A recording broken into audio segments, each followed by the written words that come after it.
What's up, guys? This is Comics Expanded. If you're enjoying my content and like what you're seeing, please hit that subscribe button and turn on that notifications button so you never miss one of my uploads. Okay, so we are getting into Punisher War Machine, and God, it's such a cool story. Like, this is the cool thing about the Punisher, is you never really know what direction his stories are going to go in. One of these funny things, too, the way I want you to check this out, is that it's actually like the Punisher is drawn to look like Jon Bernthal, which I don't have a problem with. Dude, Jon Bernthal is like the best version of the Punisher ever. But still, like, this picks up with traditional Punisher fare. Like, for those guys who've never really read Punisher comics before, but you know about Frank Castle's character, by and large, he just shows up and kills lots of bad guys, and that's really it. There isn't really a lot of a whole development to it, outside of Punisher Max by Garth Ennis. Anyway, that was one of the coolest runs of his character, but here it's just like a couple of guys from Shania, and they're basically in a defunct state that's essentially undergone a coup d'etat. Now they're basically trading weapons, like they're literally hunting for one of the guys who kind of went missing, and then they're here in the weapons cache when they open up the weapons, and a guy's head is inside the case with a grenade attached to it. So it blows up, and then it's just absolute mass chaos. And it's just like Punisher going through and just spraying everyone down. He sees, and that's one of the cool things about the Punisher. He literally takes no prisoners. This guy, when he shows up, you're all dead, basically. Everyone's gonna die.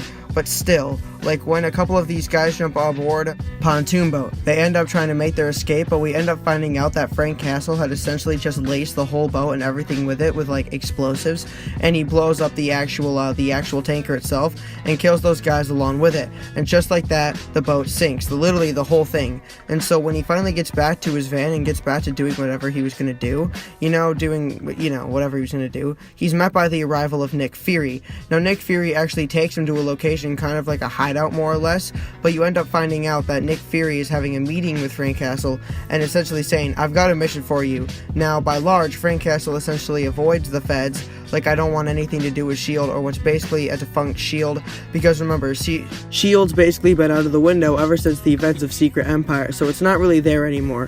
But he's, I don't want anything to do with like the federal government.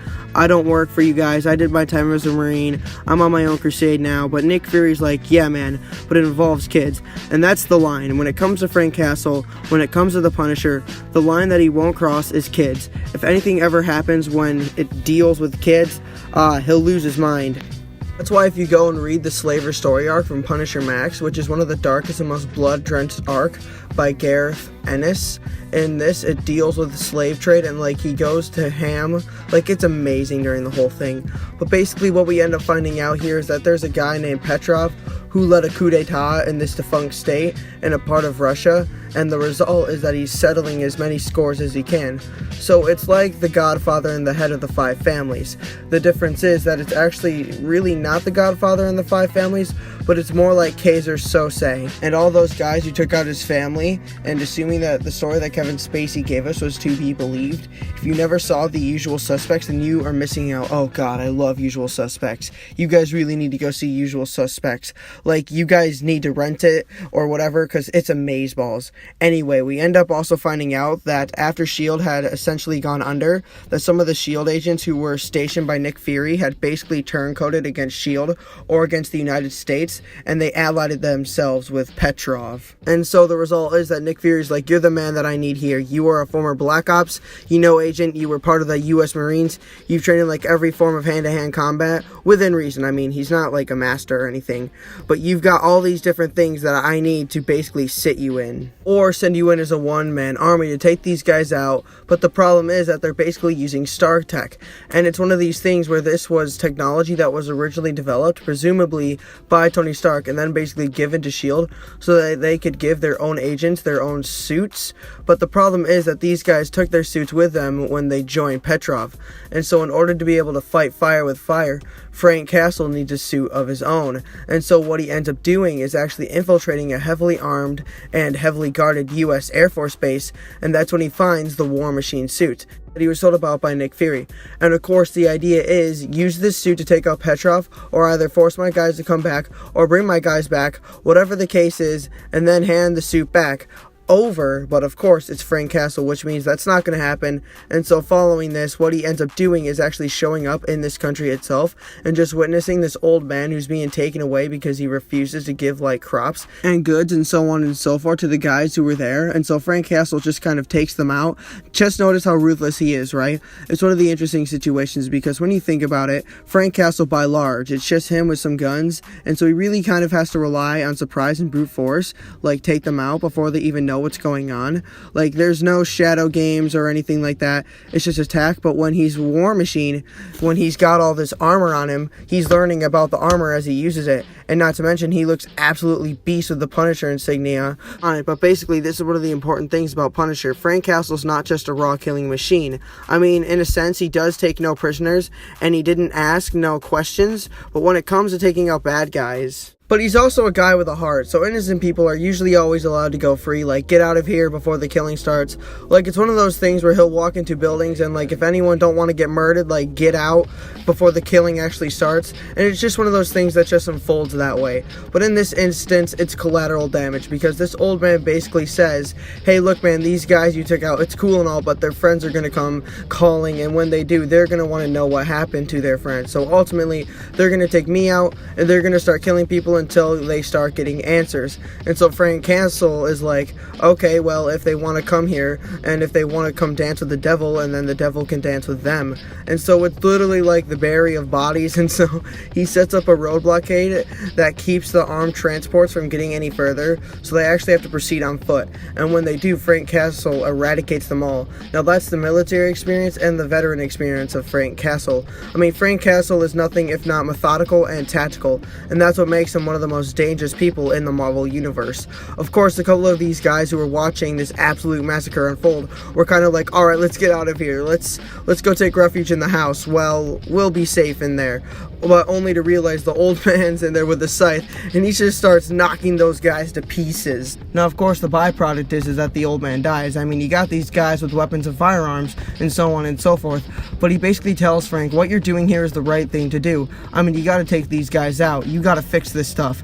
And so what is happening here is Punisher kind of sits down and says, look, this guy Petrov, exceedingly well hidden. This guy does not want to be caught. And if he doesn't want to be caught, then I'll make him come out. I will start the body so high, then he'll have no choice but to come out here. But this is the dangerous game that Frank Castle's playing. If he goes through and he starts killing every single member of Petrov's army that he could find, then sure, like the mission will be carried out. But it could be that Petrov will be more dangerous when he's cornered than when he's not cornered. And so this kind of comes a bit like a freelooter as sorts, in the sense that where Frank Castle is liberating all these different people from all the different prisons, he's suddenly met by the arrival of one of the SHIELD agents who's using their suit now. The suit this agent uses is well beyond Frank. But he doesn't have experience, like he's flying around, he's taking him out and firing his weapons, but at the end of the day, he doesn't really know how to use every single facet of his abilities. And that's when Frank Castle literally gouges his eyes out, because he's like, me, you have all these abilities and stuff, but you don't really know how to use them effectively. And so because of the fact that Cates was the dude who was basically taken out, but we end up finding out that he was the runt, he was the small guy in the whole thing, and this proves itself in the sense that Frank Castle was able to take one or two of them out, and all the others are able to band together effectively and essentially bombard him with missiles and send him crashing down into the water. And so it's kind of an interesting thing here, because while all this is happening, like, Frank Castle is talking to the suit, and the suit just tells him obvious things, or like it responds to his sarcasm by being sarcastic itself. I mean, these are cool little moments and really could be built on something, become something awesome. And so of course this results in a couple of people fishing Frank Castle out of the water, and then Frank Castle, being who he is, makes his way to these guys who had taken him out, making their way back to their base of operation. And then Frank Castle ambushes them and essentially takes one of them away. Now again, this is stealth Kyle, you know, grabbing a knife and just sticking it into this guy's throat and basically saying, hey look, I know you're going pee, if you want me to stab you and the one that winks and not the one that stinks, then you'll do what I tell you. So like, it's pretty interesting, like it's pretty rough though, but then he like basically goes through, and this guy's like, hey look man, I can fix your suit, but we'll have to go to one of these bases which is heavily armed and guarded by all these different guys and Petrov. But Frank Castle makes quick work out of him, and it happens so fast we don't really even see a brunt of it. He's just going through and taking like all these individual guys out. Now the problem with this, in the middle, Nick Fury basically pops up and he's like, Frank Castle, what the heck are you doing? And reveals that this guy that Frank Castle has, who's gonna fix his suit, can't do anything. He's just like a new guy And so of course Frank Castle kills him, because why not? And of course this sets about another ninja near inside the facility fixing his suit instead. But at this point it's literally him continuing to go on this warpath. He tells Nick Fury, I want to know everything about Petrov. I want to know everyone he's ever known. I want to know his lieutenants. I want to know his right-hand men. I want to know all this stuff, because I'm going to go through and I'm going to kill all these lieutenants, all these guys, and everyone he's ever met. Like, I'm going to wipe out every single member of Petrov's forces. They're all going to die. That this guy is not going to have any choice but to show up and take action. And so this is when Nick Fury basically chimes in after all of this is done. And when he chimes in, he says, look, Petrov's got nukes, so you need to leave. You have to get out of there right now, because what you risk doing right now is that while this guy's basically he's the leader of a sovereign country and recognized by the United States and the United Nations, and by this you're committing an act of war. Find out what you're acting on behalf of S.H.I.E.L.D. and by proxy the federal government, and this is basically going to mean the United States sanctioned an effort to take out an existing and recognized world leader. Its own purposes, it's an act of war, and of course that would lead to a massive international incident, especially if this guy has nukes. Frank Castle's like, I don't give a damn. So like Frank takes off and he literally shows up at this huge meeting that Petrov has, where he's talking to his guys, and he literally just starts killing them all right in front of Petrov. And the whole time he's just taunting him. You know, Petrov runs into this bunker. He's kind of hiding out, but the whole time he's just taunting him. And look, man, you can come out here and face me, or I can come in there and wipe you out. Either way, you're gonna die.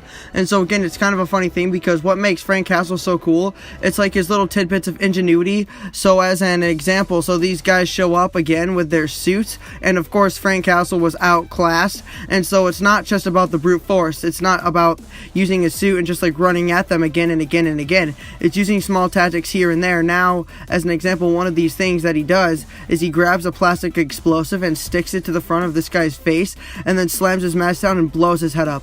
It's just small stuff like that, you know, that and at that point it's like he literally jumps on one of the tanks, and one of the guys goes to respond and gets yanked into the tank and gets killed. Now the other three guys start blasting the tank. They basically destroy it, only to flip it over and realize Frank Castle burrowed under the ground, and he literally starts grabbing them and pulling them in and just tearing them into pieces.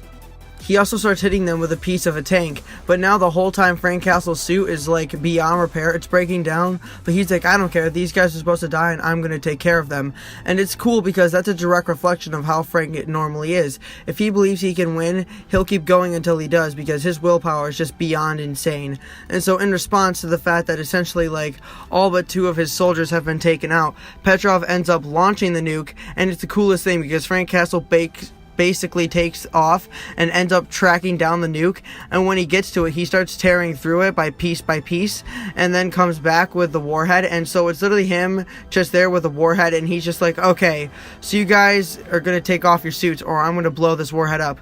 Do what I tell you to, or I'm gonna use repulsor and detonate this nuke. And so because of the fact that Nick Fury knows he would, and everyone watching knows Frank Castle is so crazy that he would do it, Nick Fury hits a panic button and deactivates his suit by activating an EMP. Of course, it also deactivates the suits of the people around him. This is kind of funny because the guys are just like, oh man, dude, his suit doesn't work. You know that Frank's response to this is, you think that makes me less dangerous or more dangerous? And it makes him more dangerous because now they're all on even footing. And these guys are just like, yeah, well, we're trained by S.H.I.E.L.D. And Frank Castle's like, yeah, but here's the problem. S.H.I.E.L.D. is garbage. I crush S.H.I.E.L.D. agents on the regular, so let me show you how.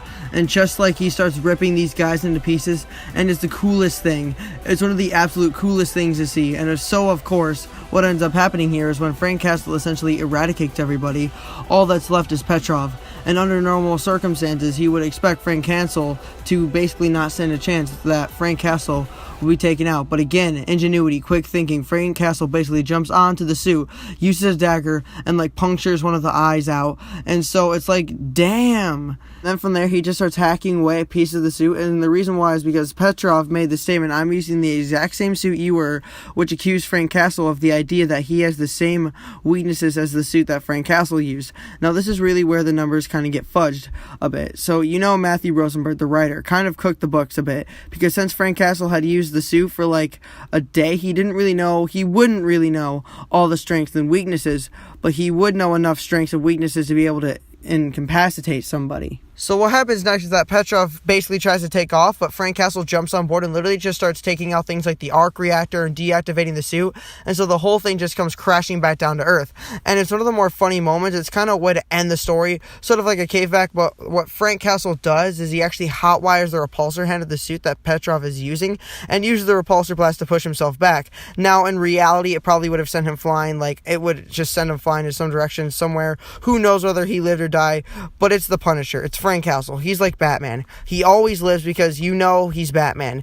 Frank Castle basically survives the whole ordeal. The problem with this is that he's off the grid. And so, he can't be found unless he wants to be found, even if he's wearing a great, huge War Machine suit. And so this is where Carol Danvers show up, and she's like, okay, what is going on here? What have you done? What have you screwed up? Nick Fury's like, Punisher's got the War Machine suit, and I have no clue where he is, and I have no clue what he's doing. Now, what we end up finding out is Punisher is doing what Punisher would do. He has a War Machine suit, he already toppled a dictator, so it's time to go back to his roots. So Punisher travels back to the city of New York to undergo his normal role as the Angel of Death for the criminals of the city, all while donning the War Machine armor. So it's awesome because what he does is it brings a sharp relief, and it begs the question, what happens when Tony Stark decides to take his suit back? That's the question we kind of have to ask here. But with that being said, guys, we're going to bring this video to an end. If you are new to Comics Expanded, please hit that subscribe button, and if you guys enjoyed, be sure to drop a like, and yeah, I will catch you all in the next video. Peace.